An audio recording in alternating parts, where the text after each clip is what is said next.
রাজধানীর মিরপুর পল্লবী ১১ নম্বর রোড ফুটপাত দখল করে ব্যবসা করছেন শত শত দোকানি। এতে ১১ নং ভাসানীর মোড় থেকে শুরু তীব্র যানজট নিত্যদিনের ঘটনা হয়ে দাঁড়িয়েছে। এমন অবস্থায় চরম ভোগান্তিতে পড়েছে সড়কে চলাচলকারী বিভিন্ন শ্রেণী পেশার মানুষ। যানজট নিরসনে সিটি কর্পোরেশনের হস্তক্ষেপ কামনা করেছে এলাকাবাসী। মিরপুর ১১ নং মোহাম্মদিয়া মার্কেটের সামনেও দেখা যায় রাস্তা বন্ধ করে ছোট ছোট দোকানপাট গড়ে উঠেছে। এ বাজারটি ব্যবসা বাণিজ্যে সমৃদ্ধ। এমন পরিস্থিতিতে প্রতিনিয়তই বাজারের সড়কগুলোতে তীব্র যানজটের সৃষ্টি হচ্ছে। বাজারের ত্রিমুখী রাস্তায় এ সকল দোকানপাট গড়ে ওঠায় এখানে জনদুর্ভোগ চরম আকার ধারণ করেছে।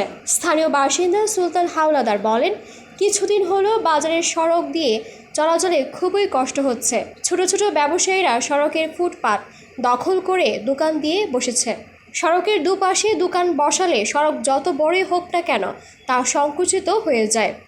তার উপর রয়েছে ভ্যান, ইজি বাইক ও মোটরসাইকেলের চাপ। সড়কের উপর গাড়ি রেখে কেনাকাটা করেন অনেকে। সব মিলে এখন সড়কগুলোতে বিরক্তিকর পরিবেশের সৃষ্টি হয়েছে। শীঘ্রই ফুটপাত দখলমুক্ত করার দাবি জানান স্থানীয় বাসিন্দারা।